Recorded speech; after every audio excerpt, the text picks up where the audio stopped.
Hello વિદ્યાર્થી મિત્રો, કેમ છો? મજામાં? હું ચોકસી કેવલ યુટ્યુબ ચેનલની અંદર આપનું હાર્દિક સ્વાગત કરું છું. આજે લઈને આવ્યો છું તમારી સમક્ષ સેક્શન નંબર સી પ્રશ્નપત્ર નંબર 3નું. ખબર છે, રાહ જોઈને જ બેઠા હશો કે સાહેબ લાસ્ટ લેક્ચરમાં આપણે જે તમને વાત કરી હતી કે સાહેબ પ્રશ્ન પૂછ્યો હતો કે એમ અને પીએમ જે છે એનું ફૂલ ફોર્મ શું થશે, તો એનો જવાબ હું પહેલાં આપી દઈશ અને પછી આમાં પણ એકાદો પ્રશ્ન જે છે એ તો પૂછી જ નાખીશ કે ભાઈ મારી સ્વભાવ છે કે ભાઈ તમને પ્રશ્ન તો પૂછતો જ રહીશ, તમને પ્રશ્ન થવા જોઈએ. હમણાં થોડુંક હું વિચાર કરું છું કે તમે બધા એના વિડીયોઝના રિવ્યૂઝ જે છે એ જોઉં છું અને ઘણા બધા સારા રિવ્યૂઝ મોકલે છે. તમને જે કોઈ પણ પ્રશ્ન થતા હોય એ તાત્કાલિક કોમેન્ટની અંદર જણાવતા રહેજો. તો એમ અને પીએમની વાત કરીએ તો એન્ટી મેરિડિયમ અને પોસ્ટ મેરિડિયમ જે છે એનું શું થશે તો કે એના ફૂલ ફોર્મ થશે. બરાબર ને? જો ના ખબર હોય તો બુકની અંદર લખી નાખજો. ચાલો, તો સેક્શન નંબર સી ની વાત કરીએ તો તમારા મનગમતા ફંક્શન્સની વાત કરીએ. Manav is so clever that he can solve any sum. કે માનવ જે છે એ એટલો હોશિયાર છે કે તે કોઈ પણ સમ જે છે, કોઈ પણ દાખલા જે છે એને સોલ્વ કરી શકે છે. શું રીઝન ઇન્ડિકેટ કરે છે તો કે રિઝલ્ટ. બરાબર ને? રિઝલ્ટ ઇન્ડિકેટ કરે છે. My brother does exercises to remain fit. To એક હેતુ દેખાડે છે. શું આવશે? ડિસ્ક્રાઇબિંગ પર્પઝ મતલબ હેતુ. The lady who is wearing a green sari. એક લેડી જે છે કે જેણે લીલા કલરની સાડી પહેરેલ છે ઇઝ માય ટીચર, કે એ મારા શિક્ષક છે. શું વર્ણન થાય છે? વ્યક્તિનું વર્ણન થાય છે. ડિસ્ક્રાઇબિંગ થિંગ આવી જશે. ચાલો, next, choose and write the appropriate responses to complete the conversations. ચાલો, શું કહે છે કે પેસેન્જર કંઈક કહે છે ને શું આવશે? ઇન્ક્વાયરી એઝ નેચર વાળું, મતલબ કંઈક પ્રશ્ન પૂછાતો હશે. કંડક્ટર શું કહે છે? Depending on the route it may take 5 to 7 hours. ચાલો, ઓપ્શન જોઈ લઈએ. Where is Saputara? આવું તો ન હોય કે ભાઈ સાપુતારાની તો અહીંયા કાંઈ વાત જ નથી દેખાતી. પછી શું છે તો કે how far is Saputara? Saputara કેટલું દૂર થાય? તો એના જવાબમાં એક આવી શકે, પણ સી અને ડી વાંચી લેવાના, જોઈ લેવાનું. આપણને એમ થાય કે ધડ દઈને આ સાચું, બરાબર? આમ તો સાચું જ છે પણ જરાક વિચાર કરી લેવાનો. બરાબર ને? ફંક્શન્સ 9 માર્કના હોય, ખાલી એક લખવાના તમને માર્ક મળે કે એ બી સી કે ડી. બરાબર ને? આટલીક વસ્તુમાં જો થોડીક તો તકેદારી રાખવી પડે. બાકી માની લો કે પેરેગ્રાફ વાળા ક્વેશ્ચન આન્સરમાં આખો આન્સર લખો ને મોટો ત્યારે છે તમને 1 માર્ક મળે. અહીંયા તો ખાલી ટીક કરવાના હોય. પણ એ ભૂલે ચૂકે માની લ્યો કે એ બી સી ડીની બદલે કાંઈ વાંચ્યા વગર આપણે ભૂલે ચૂકે કાંઈક વહેલું ટીક થઈ ગયું તો કદાચ સાચો ઓપ્શન સી નીકળો તો, ડી નીકળો તો, પણ જરાક વાંચી લેવાનું. ચાલો, how much time does it take to reach Saputara? કેટલો સમય લાગે છે સાપુતારા જવા માટે? અને બીજું શું છે? Which bus will go to Saputara? બરાબર ને? How far is Saputara? Saputara કેટલું દૂર છે? એક આ પ્રશ્ન આપણને લાગે. How much time does it take to reach Saputara? આ પણ લાગે. તો શું થાય કે આપણે મગજમાં આ બે પ્રશ્ન જે છે, વિચ બસ તો આમાં કઈ બસની વાત નથી થતી. બરાબર ને? તો આના જવાબમાં શું છે? આપણને ડી સી છે ઓપ્શન. કઈ રીતે? આપણને તેમ થાય કે સાહેબ આપણે બી ઓપ્શન સાચો લાગ્યો. કીધું હતું ને કે શરૂઆતમાં પહેલું વાંચશો ને એટલે આપણને તને એમ લાગે કે ભાઈ આ તો સાચું જ ઓપ્શન છે.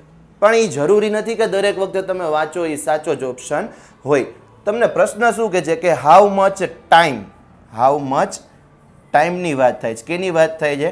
ટાઈમની વાત થાય છે. Does it take to reach Saputara? Saputara જવા માટે કેટલો સમય લાગશે? બરાબર ને? તો ઓપ્શન આવશે સી. કારણ કે શું કહેવા માંગે છે કે it may take 5 to 7 hours. ચાલો, 37 નંબર શું કહે છે કે ટીચર કહે છે લુક એટ ધોઝ બોયઝ, કે પેલા છોકરાઓ તરફ જુઓ અને ડિસ્ક્રાઇબિંગ કમ્પેરિઝન વાળું ફંક્શન જે છે તમારે દર્શાવવાનું છે. કમ્પેરિઝનની વાત કરીએ તો ડિગ્રી ઓફ કમ્પેરિઝન મગજમાં આવી જવું જોઈએ કે ડિગ્રીઝ ઓફ કમ્પેરિઝનની અંદર શું આવે? Positive degree, comparative degree, superlative degree. અહીંયા આપણે કમ્પેરિઝન વાળી વાત થાય છે. ધે આર ઓલ ટોલ, તે બધા જ જે છે એ ઊંચા છે.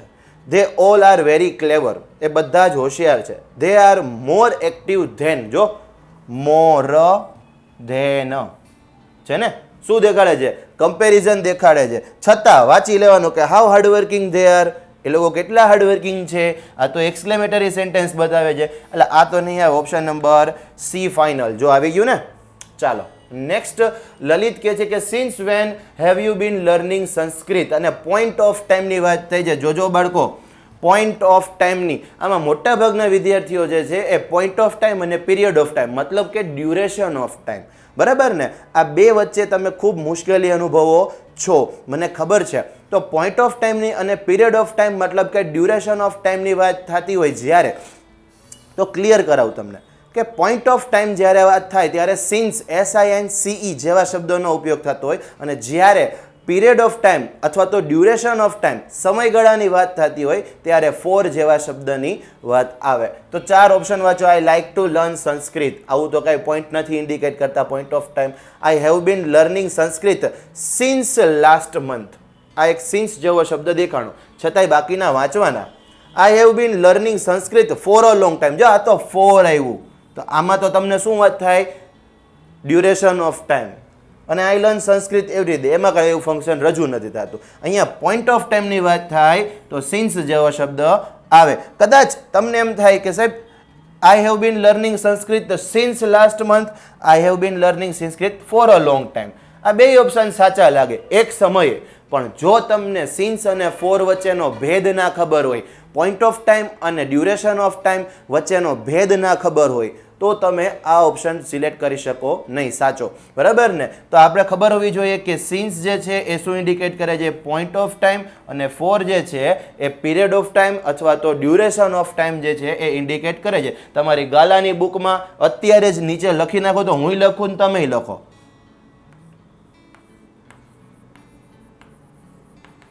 ડ્યુરેશન ઓફ ટાઈમ કેના માટે, તો કે ફોર માટે, બરાબર ને. કદાચ માની લ્યો કે આમાં તમને પોઈન્ટ ઓફ ટાઈમની બદલે ડ્યુરેશન ઓફ ટાઈમની વાત કરી હોય તો ઓપ્શન કયો સાચો પડત, તો સી સાચો પડત. અત્યારે આપણો ઓપ્શન જે છે એ આપણે બી રાખીએ છીએ. ચાલો નેક્સ્ટ વાત કરીએ. She gave all the exams describing contrast, એને બધી જ પરીક્ષા આપી પણ કંઈક કોન્ટ્રાસ્ટ એટલે કે વિરોધાભાસની વાત થાય છે. હવે વિરોધાભાસમાં શું કહેવાય છે કે ધો કવિતા વોઝ ઇન્ટેલિજન્ટ, ધો એટલે કે છતાં,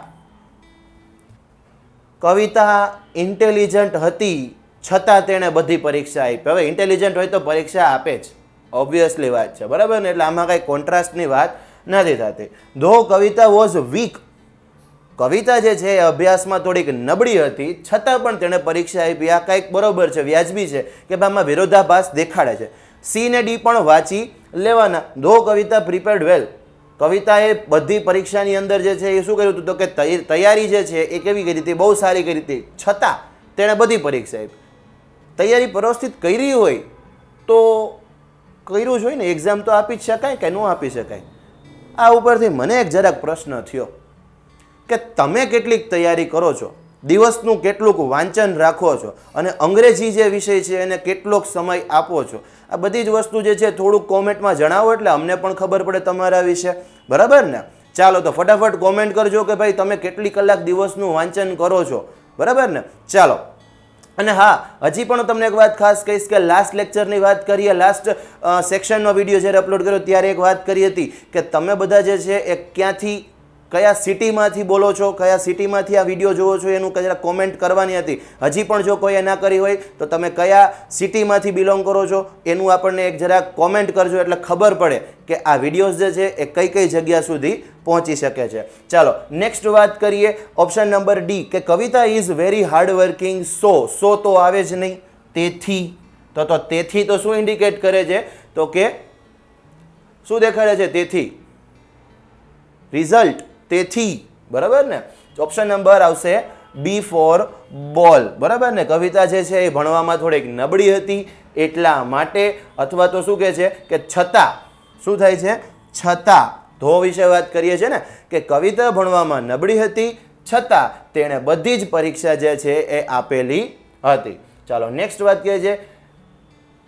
the children could not play on the ground, બાળકો જે છે એ ગ્રાઉન્ડ ઉપર મતલબ મેદાનમાં રમી શક્યા નહીં. ડિસ્ક્રાઇબિંગ રીઝનની વાત થતી હોય કે જ્યારે પણ તમને ફંક્શનની અંદર રીઝનની વાત થાય, કારણની વાત થાય, તો બીકોઝ અથવા તો સો અથવા તો ડ્યુ ટુ જેવા શબ્દ આવે. બીકોઝ, સો અને ડ્યુ ટુ જેવા શબ્દ આવે. ચાલો, તો આવા શબ્દવાળું આ ફંક્શન્સ ક્યાં દેખાડે છે? ઓપ્શન એ બીકોઝ જ દેખાડે છે, ઓપ્શન બી માં પણ એ જ દેખાડે છે, ઓપ્શન સી માં પણ બીકોઝ છે અને ઓપ્શન ડી માં પણ એ જ છે. હવે આવી પરિસ્થિતિમાં શું કરવું કે ભાઈ બીકોઝ એ દેખાડે છે અને એઝ એ દેખાડે છે, હજી તો ડ્યુ ટુ પણ જેવો શબ્દ આવી શકે. અહીંયા શું છે કે because the rain stopped suddenly, કારણ કે વરસાદ અચાનક બંધ થઈ ગયો. હવે અચાનક બંધ થઈ ગયો હોય તો રમી શકવા જોઈએ, એટલે આ ફંક્શન નહીં આવે. એઝ એટલે કે કારણ કે ધે વોન્ટ ટુ સ્ટડી, એને ભણવું હતું, એવું તો કોઈ દિવસ ન આવે. બાળકોને ભણવાની વાત તો રમવાની બાબતમાં ભણવાની બાબતમાં માની લ્યો કે છોકરાઓ તમે બધાય રમવાની બાબતને ન કરો પસંદ અને ભણવાની બાબતને પસંદ કરો, એવું તો મને નથી લાગતું શક્ય હોય એવું, બરાબર ને? અમુક જ એવા હોય કે ભાઈ ના એને ભણવાનું વધારે ગમતું હોય. બોલો, ચાલો નેક્સ્ટ શું કહે છે કે because there was heavy rain, કારણ કે ત્યાં ખૂબ ભારે વરસાદ આવ્યો હતો એટલા માટે બાળકો ગ્રાઉન્ડ ઉપર રમી શક્યા નહીં. તો આ ઓપ્શન સાચો પડે, option number C. As they like rain, કારણ કે તેને વરસાદ ગમે છે. વરસાદ, અરે ભાઈ વરસાદ તો બહુ ગમે, હે ને? વરસાદમાં નાહવાની મજા કંઈક અલગ આવે ને એની સાથે સાથે મસ્ત ગીત ગાવાની મજા આવે. આવરે વરસાદ ધેવરિયો વરસાદ, ઉની ઉની રોટલી ને કારેલાનું શાક, મજા આવી જાય ને? ચાલો આગળ વાત કરીએ. ક્વેશ્ચન નંબર 41 શું કહે છે કે ખાલી જગ્યા આપી છે, you will reach early describing condition. કન્ડિશનની વાત થાય છે, જો અને તો, મતલબ કે ઇફ અને અનલેસ જેવા શબ્દ આવે. ઇફ જે છે એ પોઝિટિવ ઇન્ડિકેટ કરે છે, જ્યારે અનલેસ જે છે એ નેગેટિવ ઇન્ડિકેટ કરે છે. તો ચાલો શું કહેવા માંગે છે ઓપ્શન વાંચીએ. અનલેસ, અનલેસ, ઇફ, આ તો બધું સાચું પડ્યું. શું કરશું આપણે ઓપ્શન? હે, ડી વાત કરે છે પણ આપણને કેમ ખબર પડે? હે ને, ઈ શીખડાવવાનું કામ કોનું? મારું, હું છું ને. ચાલો શું કહે છે કે અનલેસ તો શું ઇન્ડિકેટ કરે છે? નેગેટિવ ઇન્ડિકેટ કરે છે કે ભાઈ યુ વિલ રીચ અર્લી, અહીંયા કંઈક વહેલું પહોંચવાની વાત થાય, જો આમ કરશો ને તો તમે વહેલા પહોંચશો, એવું કંઈક વાત થાય છે. એટલે નેગેટિવની તો કાંઈ વાત નહીં આવે. શું કહે છે કે if you go by horse cart, જો તમે ઘોડાગાડી દ્વારા જશો, અને if you go by car, obviously છે ને ગાડી દ્વારા જાશો એટલે વહેલા પહોંચી જશો, ઘોડાગાડીમાં તો ક્યારે છેક પહોંચો, બરાબર? ચાલો નેક્સ્ટ શું કહેવા માંગે છે? Complete the paragraph filling the blanks with the appropriate words from the brackets.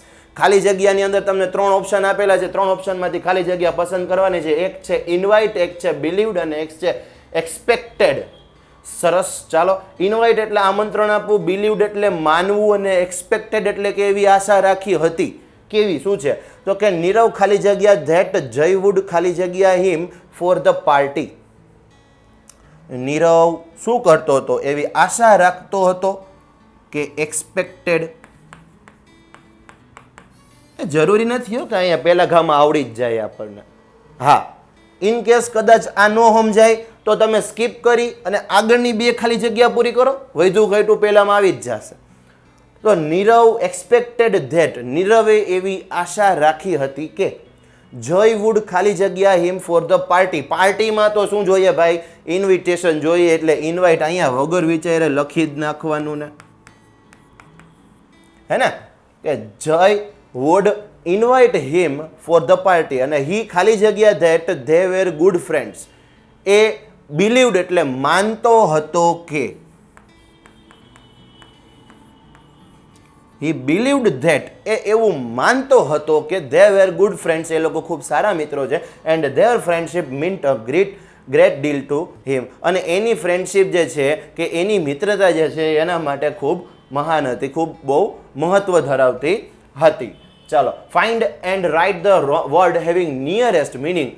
હે મસ્ત ટોપિક આવી ગયો. તમને બધાને 3માંથી 3 માર્ક્સ મળી જાય એના માટે ખૂબ મહત્વના પ્રયત્નો કરી રહ્યા છીએ. અને હજી પણ એક વિચાર એવો થાય છે કે એક સરસ મજાની PDF જે છે એ તમને મોકલી આપીશ કે એની અંદર શું થશે કે તમારી પાસે નિયરેસ્ટ મિનિંગ જે છે લગભગ મારા ખ્યાલથી 2 થી 2.5 પાના જેટલા નિયરેસ્ટ મિનિંગ જે છે જે IMP કહેવા લાયક છે એ તમે બધાય તૈયારી કરી લેજો. હું તમને વહેલાસર આ વસ્તુ જે છે એ પ્રોવાઈડ કરવાની પૂરેપૂરી પ્રયત્ન કરીશ, પણ જોડાયેલા રહેજો આને આ ચેનલની સાથે અને મારી સાથે વિડીયોની અંદર બરકરાર રહેજો. ચાલો આગળ વાત કરીએ કે 43 નંબર ફેસિનેશન. ફેસિનેશન એટલે શું થશે? આકર્ષણ, એટ્રેક્શન. Next erect. ઇરેક્ટ એટલે શું થશે? એકદમ સ્ટ્રેટ, સીધું, સ્ટ્રેટ. પછી ડેવર, ખાઈ જવું, ઈટ. આન્સરની વાત કરીએ, જો મારા આન્સર સાચા છે કે ખોટા જોઈએ. આન્સરમાં ફેસિનેશન એટલે અટ્રેક્શન, બરોબર છે. ઇરેક્ટ એટલે સ્ટ્રેટ, ડેવર એટલે ઈટ, બરાબર ને? ચાલો, નો ટીક કર્યા હોય તો ફટાફટ ટીક કરી નાખજો. અને અહીંયા જે છે એ આપણું સેક્શન નંબર સી જે છે આપણે અહીંયા પૂરું કરીએ છીએ. સેક્શન નંબર સીની બાબતમાં કોઈ પણ જાતના પ્રશ્ન હોય તો વગર સંકોચે નીચે કોમેન્ટની અંદર જણાવજો ફટાફટ, અને તમને એનો આન્સર મળી જ જશે. ચાલો, ત્યાં સુધી સેક્શન નંબર ડીનો વિડીયો હું નવો અપલોડ કરું અને તમારી પાસે પહોંચું. ત્યાં સુધી બધાને જય હિન્દ, જય ભારત.